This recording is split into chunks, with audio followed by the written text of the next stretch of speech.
Hi, I'm Jim Jubak, and thank you for joining me on my YouTube channel on this Wednesday, June 16th. Thanks to those who came to my Q&A last week, and it was successful. We had a lot of people asking good questions, and I was able to answer, I think, almost all of them.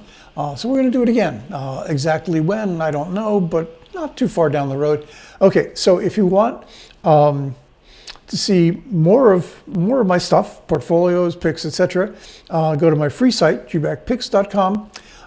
If you want even more, 6 portfolios instead of 3, more picks from those portfolios, subscribe to my paid site, jubakam.com. Links to those below. It's been kind of tense day because I've been waiting for the Fed to have its meeting and do its press conference, and they just did. We're going to talk about things that are going on at the moment. Always a little dangerous, but that's where we need to be. This is a big topic today. I'm going to be talking about is your portfolio ready for the coming interest rate hikes that I think the Fed signaled today. But what I'd like to reference you is that I'm really only get to talk today about what the Fed said or signaled. In terms of, I've been writing frequently in special reports, etc., about how to position your portfolio. I'm going to do another post on that tomorrow on both the free site and the paid site. Check out the site tomorrow. That's jubakpicks.com or jubakam.com. Okay, now what did the Fed say? Okay, the Fed, this was the meeting, this was the June meeting of the Fed's Open Market Committee, which is the rate-setting body, about 18 folks. And what the Fed said in its press release, the Fed kept the story the same.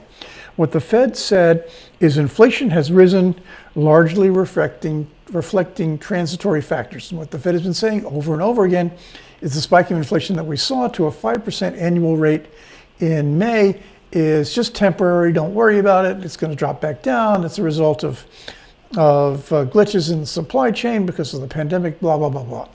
5% is kind of a scary number if you think it's not temporary, because the Fed's target for inflation is 2%. And what the Fed has to do when inflation threatens to get out of control is it has to raise interest rates, it has to try to slow the economy. Okay, so the message today in words was exactly the same it's always been, which is don't worry. Inflation is not going to cause us to push up interest rates faster than expected. But that's what the Fed said. But what you really need to pay attention to today is something called the dot plot. This is a series of dots plotted on a chart that tracks expectations among the 18 members of the Open Market Committee on things like inflation, GDP growth, and when interest rates are going to change. So what we saw today was that in terms of expectations, the Fed raised its expectation for growth rate. It's now talking about 7% GDP growth, a huge growth rate. But remember, we had a very quick recession in 2020 because of the pandemic. So 7% growth in GDP in 2021. That's up from a 6.5% projection at the March meeting. Also talking about, I need to make sure, they said unemployment will be 4.5% by the end of the year, and they said that their measure of inflation, the personal consumption expenditures index, will be at 3% by the end of 2021, and that's up from a projection of 2.2%. So you can see that they're thinking about faster growth, faster inflation, lower unemployment. Okay. The other thing that the dot plot looks at is when this body of 18 thinks that interest rates are going to go up. So at the March meeting, the median projection from the 18 folks in this dot plot said no interest rate increase in 2022. Today, we've got 11 of the 18 FOMC members expect a rate hike by the end of 2023. That's 11 out of 18. 7 are saying that we'll see an interest rate hike in 2022. That's up from just 4 in the March meeting. So if you want to think about that as a percentage, that's basically a 50% increase in expectations about when there will be an interest rate increase. And now we're looking at 7 out of 18 saying it'll come in 2022. That the market is not really expecting that. So here's what the market did. Okay, this is a chart for the S&P, and it's a day chart. And as you can see, the market was paying really close attention to that dot plot. This is the 1:57, 1:59, 2 p.m., which is when the Fed releases its press release. And the market, this is a deceptively vertical scale, but you can see the market didn't like what it heard and it went down. So from here to here, and a little bit of rallies, it said, it's not as bad as I thought, and then on further consideration, back down to here. Okay, this is the S&P, this is stocks. If you look at what happened in the bond market, this is an ETF that tracks the 20-year Treasury bond. You can see exactly the same pattern. Fed talks, Fed releases the dot plot, and whammo, we're back down, and then we're going up again and back down. That was the 20-year. The 20-year is very, very sensitive to changes in interest rate expectations currently. This is an ETF that tracks the 7 to 10-year Treasury note, and you notice that there's been no recovery. I mean, basically, this is just down.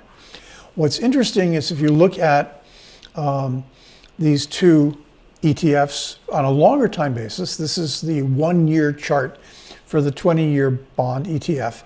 You notice that it's been really, really down, until around March, when we started to get a little mini rally.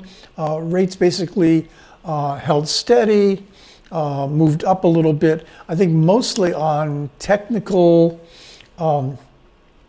reasons. A lot of people in the bond market, a lot of bond traders were really selling these bonds short on expectations that rates would fall even faster than they did.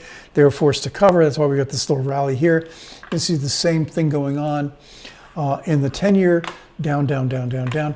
I think this stabilization and then this increase, I wouldn't call this a likely trend. I think this is short-term trading noise, if you will. I think this is the important trend to think about in terms of your portfolio.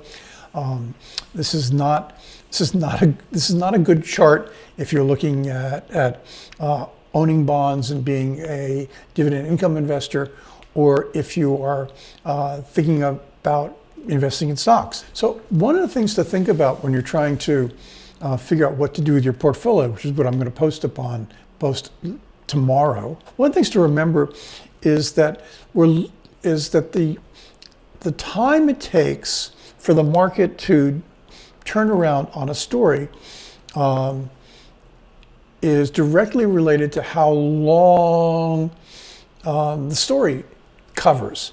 So if you remember back to the early 80s, when Paul Volcker, then the Fed chair, stomped out inflation by raising interest rates to 10, 11, 12, 13, 14%. What we then had was a long story where basically, if at that time, as I did, you invested, your inclination was, well, this isn't going to last forever. Well, it did last forever. It lasted for,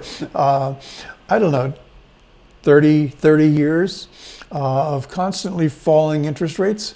And that's the long story. So you're looking at the possible reversal of a long story. It takes a long time to reverse a long story. So right now, there's still a lot of uncertainty. You get technical bounces like those I showed you in the chart, because people basically don't really want to change their mindset. We use stories to explain the reality, and the reality that we've been explaining has been for 30 years or more, downward trending interest rates. And the idea now that we have to come up with a new story which takes account of upwardly trending interest rates means that it's going to take a while for that to happen.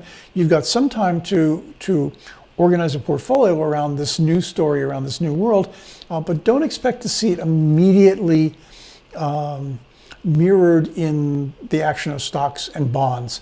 It'll take a while for this to get through. If you're going to do things now, you need to make sure, A, that you're comfortable making these moves in the short term, because they may not pay off in the short term, and that B, that you really do believe the long-term story, and also be posting on the likelihood of what the long-term story will mean going forward over the next decade or so. Looking at things like the aging of population and automation and employment trends, etc. Okay, so that's for today's video. Check out tomorrow's posts if you want to see more concrete stuff about what to do. My sites are the free site, jubakpicks.com. Paid site is jubakam.com. Remember to like and subscribe, and that way you'll get notification the next time I do one of these videos. So thanks very much for watching today. Jim Jubak. Bye.